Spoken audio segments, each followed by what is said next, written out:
I want to start with a number 95%.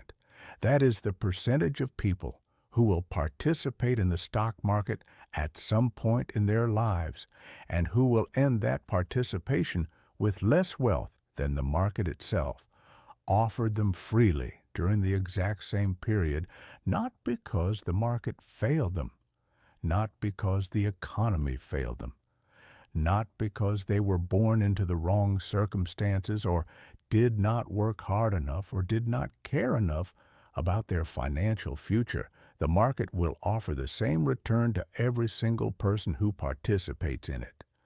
The 95% and the 5% sit in the same market. They have access to the same information. They can buy the same assets. They experience the same crashes and the same recoveries.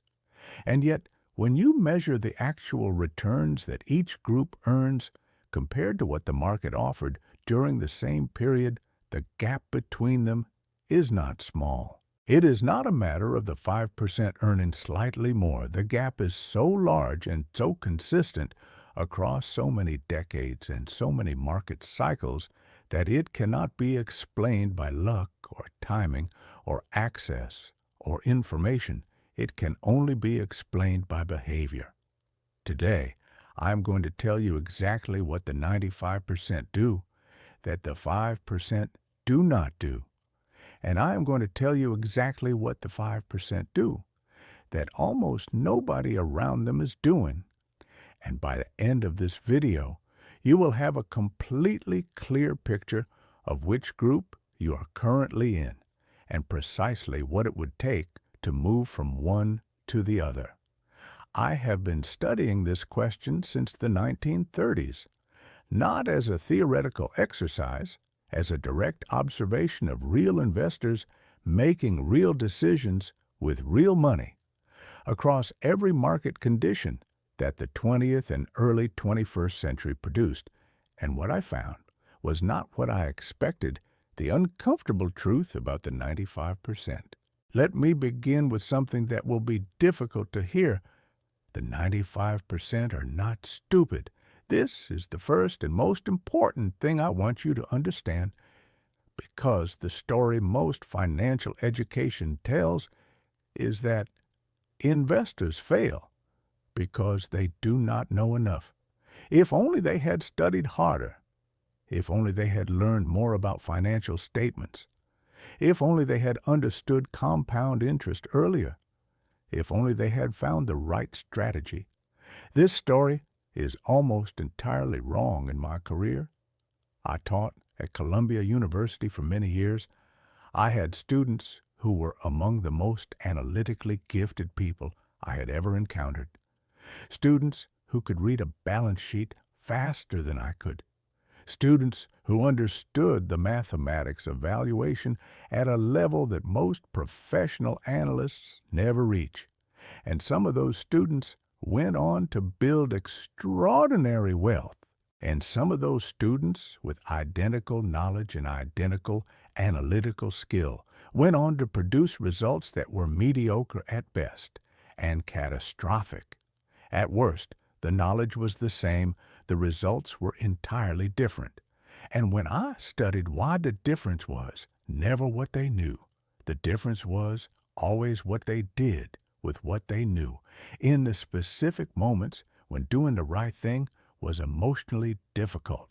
The 95% fail, not because they are uninformed. They fail because they are human, and being human means carrying a set of biological responses to uncertainty and threat and social pressure that were extraordinarily useful for survival in the environment where they evolved, and that are almost perfectly designed to produce bad investment decisions in the modern financial market. The 5 specific behaviors that keep 95% of investors poor. Let me name them precisely because vague warnings about emotions and behavior do not produce change. Precise identification of the specific behaviors that are costing you money gives you something you can actually act on. The first behavior: Is this the 95% make investment decisions based on how recent events make them feel rather than on the underlying value of what they are buying or selling? When the market rises and the news is good and their portfolio shows green numbers, they feel optimistic and confident, and they buy more when the market falls and the news is alarming and their portfolio shows red numbers. They feel anxious and frightened, and they sell. They are buying high and selling low, not because they want to, not because they have calculated that this is the rational thing to do, but because the emotional signal produced by a rising portfolio is confidence, and the emotional signal produced by a falling portfolio is fear, and they are acting on those signals instead of on the underlying analytical question, which is simply this: what is this business actually worth? And is the current price above or below that value? That question does not change when the market falls 20%. The business did not change, only the price and the feeling changed. The 5% have trained themselves to ask the analytical question instead of acting on the emotional signal. They feel the fear. They do not act on it. The second behavior is this: the 95% measure their success relative to other people rather than relative to their own long-term financial goals. This is one of the most destructive forces in investing, and it is one that the financial media actively amplifies every single day. When a colleague mentions that they made 30% last year in a speculative position, the 95% investor does not think that is a dangerous level of risk concentration. They think, I need to be doing what they are doing. When everyone around them appears to be getting rich from a particular asset, the 95% investor does not think most of these people are going to lose this money. They think, I am being left behind. This social comparison mechanism is so deeply embedded in human psychology that most investors are not even aware it is driving their decisions. They believe they are making rational choices based on market analysis. They are actually making emotional choices based on the fear of being the person who missed out. While everyone else got rich, the 5% have a written plan with specific financial goals and a specific investment process. And they measure themselves against that plan, not against what anyone else is doing. When everyone around them is getting rich in a bubble, the 5% feel something. But it is not the urge to join the bubble. It is the urge to check their analysis and verify that the prices being paid still make no sense relative to the underlying value, and most of the time they find that nothing has changed except the crowd's willingness to pay prices that the fundamentals do not support, and they wait. The third behavior is this: the 95% treat investing as something they do in addition to their financial life, rather than as the foundation of it. They have no emergency fund or an inadequate one. They carry high-interest consumer debt while simultaneously investing money that is earning less than the debt costs them. They invest money they may need within the next year or two, which means they are not really investing at all. They are speculating with money they cannot afford to lose.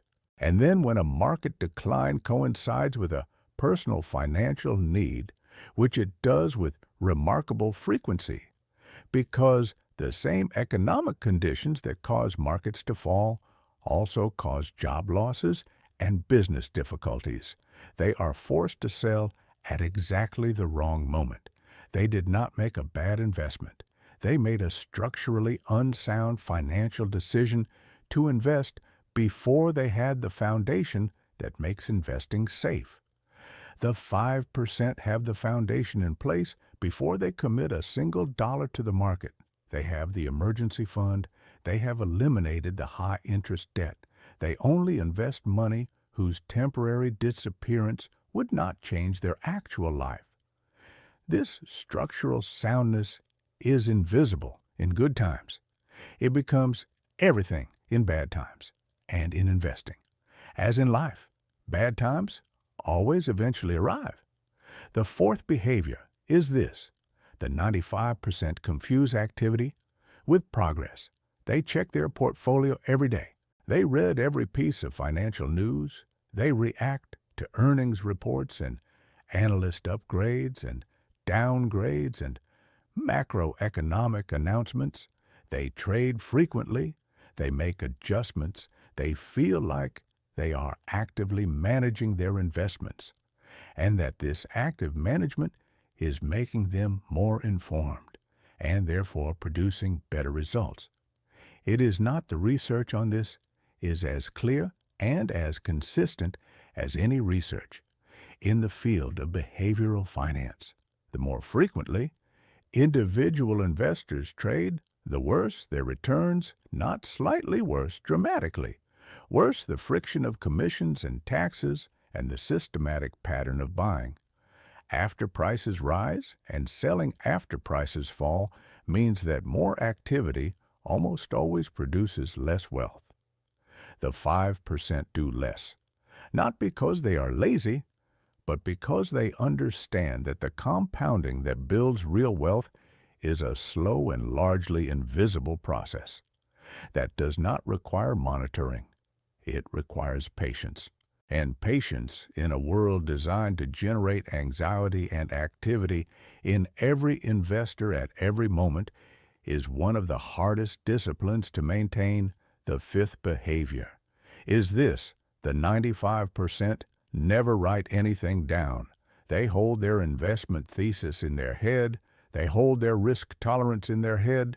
They hold their plan for what they will do when the market falls in their head and when the market falls, and the emotional pressure of the moment overwhelms the carefully constructed reasoning they believed they had. The reasoning is simply not there because it was never written down. It was never stress-tested against the reality of what it actually feels like to watch your portfolio decline by 30%. The plan that exists only in your head is not a plan. It is an intention, and intentions do not survive the first serious market decline. The 5% write everything down. They write the reason they bought the investment.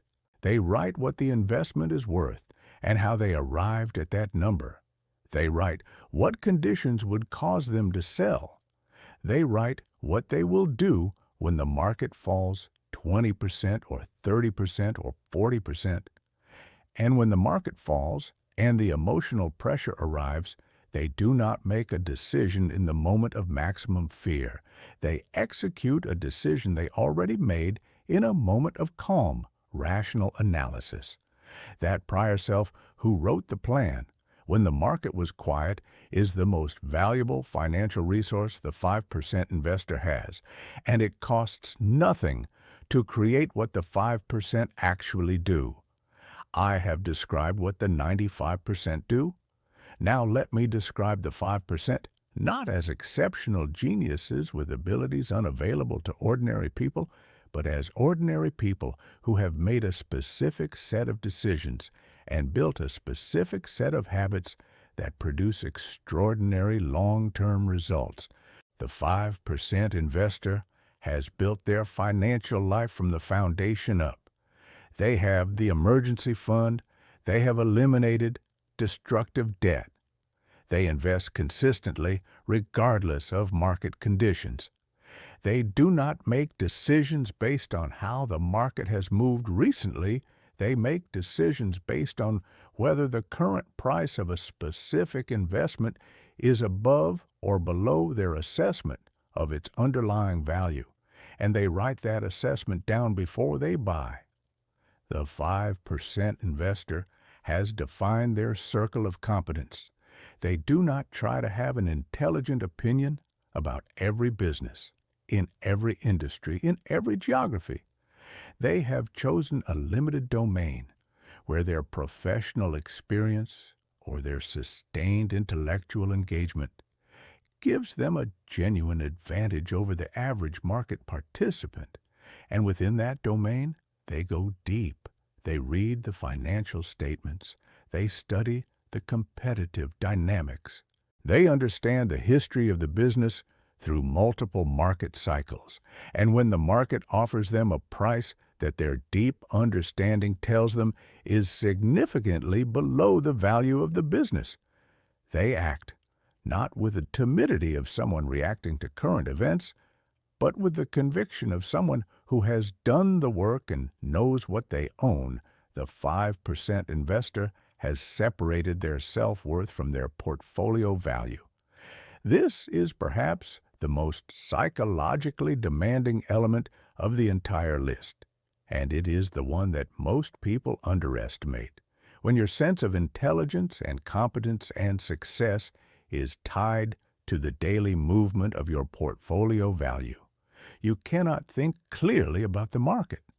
A falling portfolio becomes a personal failure.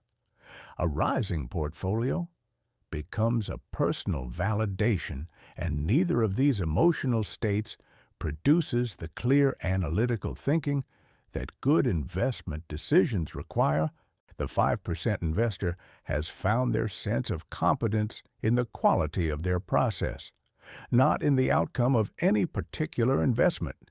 They know that even a correct analysis can produce a temporary paper loss, because markets are not rational. In the short term, they know that even an incorrect analysis can produce a temporary paper gain. Because markets are not rational in the short term, what they control is the quality of the process, the quality of the analysis, the honesty of the assessment, the patience of the execution, and the discipline of the written plan.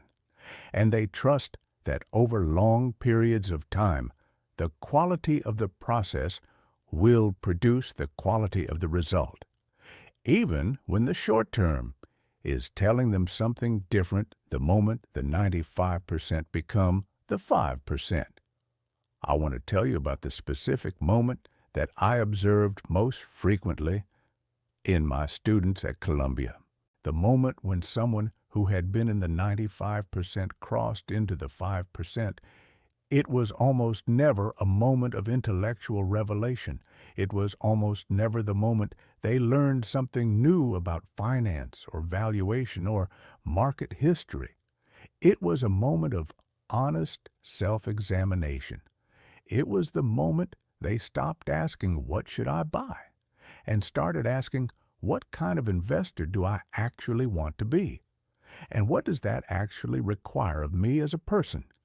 Because those are completely different questions. What should I buy is a question about information. What kind of investor do I want to be is a question about identity and commitment and the gap between who you are today and who the process requires you to become. The student who crossed from the 95% to the 5% was the student who looked at that gap honestly, who saw that the process required patience they did not currently have, who saw that the process required the ability to sit with uncertainty and discomfort without acting that they had not yet developed, who saw that the process required a written discipline they had not yet built, and who committed to building those things not because they were easy, but because they understood that without them, no amount of market knowledge would produce the results they wanted.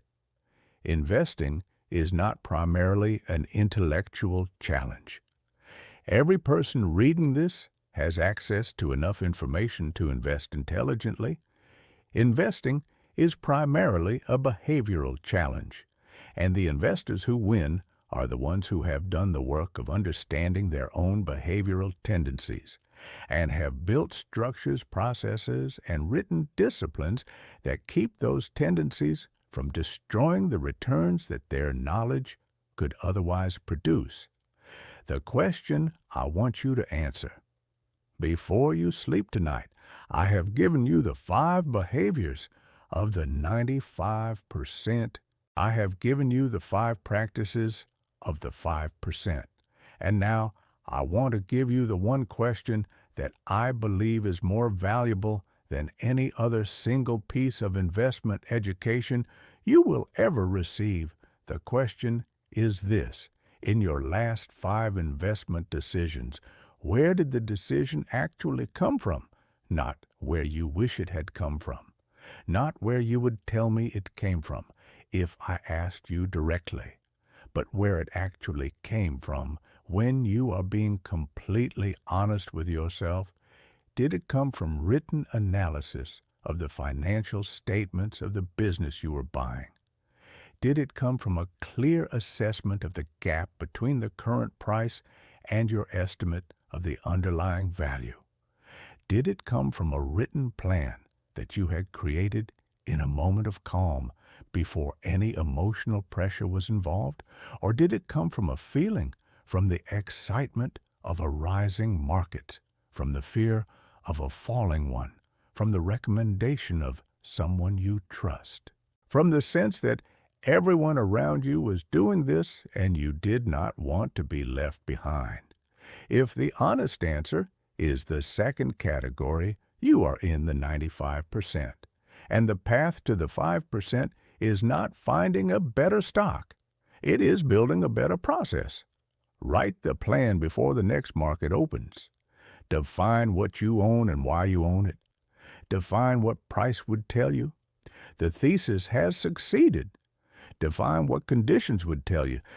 The thesis has broken, and define what you will do the next time the market drops 30%, while the world is telling you that this time is different and that you should be frightened because the market will drop again.